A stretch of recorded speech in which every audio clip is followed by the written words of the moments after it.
Tubers. Just a short thing about me. You know, obviously you're watching this video, so if you're watching this video, I probably either sent it to you or you're interested in science. Well, I'm not a scientist. I just had a good idea, and I have a lot of good ideas like you. So those ideas include there's a lot of ways that we could change the way we're living as far as transportation, technology. Those things we're way behind. We're way behind. Somewhere along the line in the planet's history, civilization's history, we have gaps, and there's too many gaps. It's just too close, you know. These gaps are like thousands of years apart. I mean, the technology we have now, it just seems to me that we had this or more than this a long time ago. And you know, we know about Alexandria, we know about, you know, all the Crusades, and they were against Christianity. A lot of people were, and anybody that, and the Christians, as far as like the the monks and all that, and the Citadel, everything. And I'm not just pointing my finger at those. That's just one huge example. You know, you got Leonardo da Vinci's inventions and all these people that it got wiped out. All the blueprints are gone. You know, where are the blueprints? See, you got these UFO guys that are going, well, if humans, you know, had the biggest part of the architecture of the Great Pyramids of Giza, then where are the blueprints, man? Huh? Well, they're gone. They got burned up in the Crusades, or they got burned up way after that, or way before that, somewhere along the line. They didn't bury them. They didn't hide them. They were basically gone from their own civilization. It's gone. The people in Egypt, the Egyptians right now, don't even know where the stuff is. If it is anywhere, it would be in the Vatican.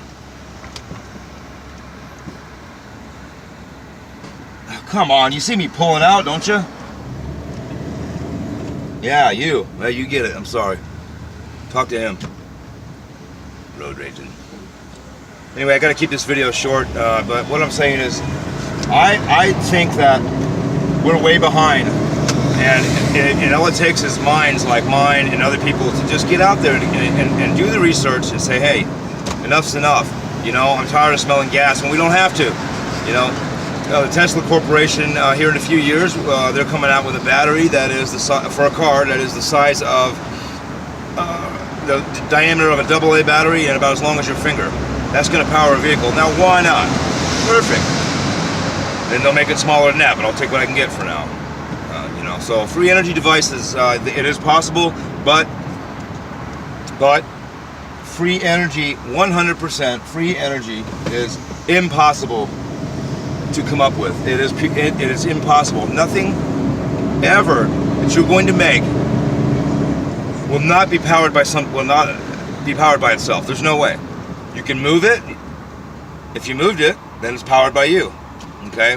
Well, they consider that free energy. Now, one of my devices, the one I'm showing you, that I'm working on now, is basically, it's going to be powered by less, but it's powered by solar down to the charge controller, into the batteries, and out to the power inverter, out to the AC to DC conversion kit I wired up in there, and then out to the motors.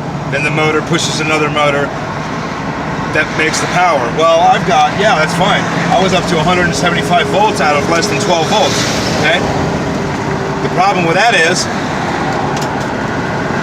the forward voltage drops way down because the charge controller that I have hooked up to it eats up. It's a pig. It eats up everything. So I either can't look at put it on a multimeter and look at what it's doing, or at this point with the rough shit that I've got to work with,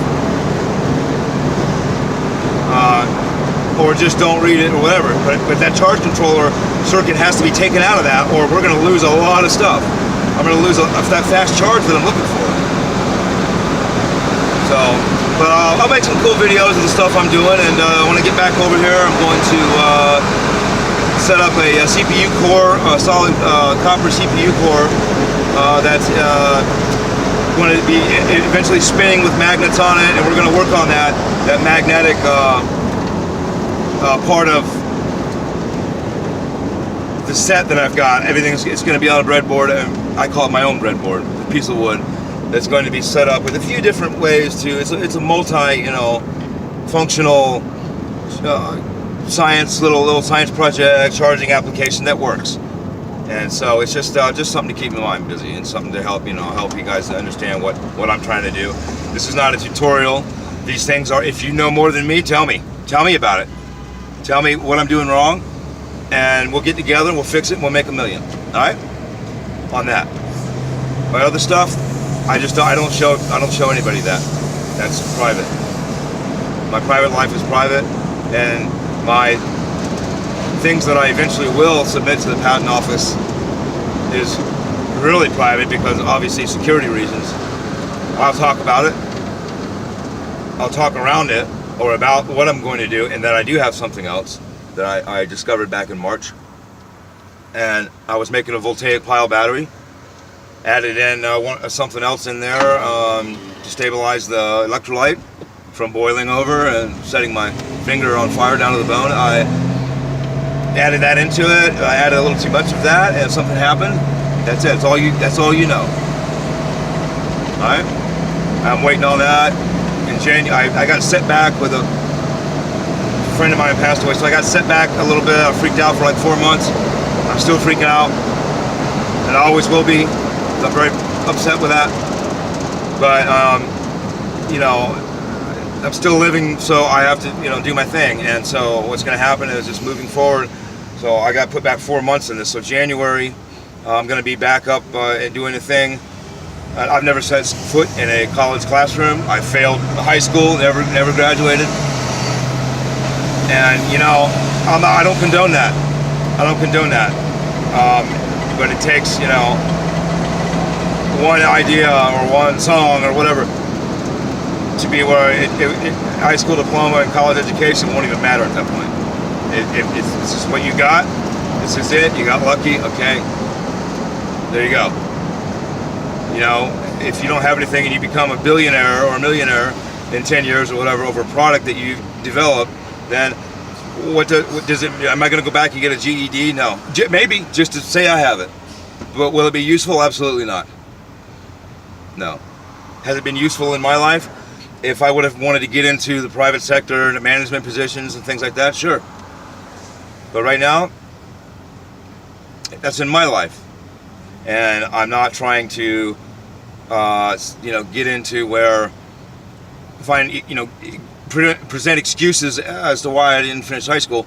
And I'm not using this as an excuse or anything like that. But I will tell you that I F's, all F's usually, because I wasn't there. F, always. D's, F's, maybe C's once in a while. Never got a B and A, never. Once in a while. When I was younger, I did. In high school, no. I was never there. Ever. Double suicide freaked me out there too. I had a huge problem with that. I lost my friend there. I shot herself in the face. And then I'm going, no, again. I mean, this didn't happen again, but another, this happened. A death happened again, and I'm like, not again. I'm not doing this again. So anyhow, no, I wasn't there. And when I was there, to be honest with you, I was completely bored. I knew the answers to the questions, and she goes, write it on paper, man. You're gonna fail this class. And I'm like, this is the answer. Why don't you present the question another way so this child can answer it, or this person next to me can answer it? These equations are bullshit. You should get out of my class. All right, I got out of class and go smoke pot. When I should have been in there grading papers or doing something else. But anyhow, I gotta go. Have a good day. I'm gonna write another video here pretty soon. That's enough about me. It's all about you. Keep going, learn, study.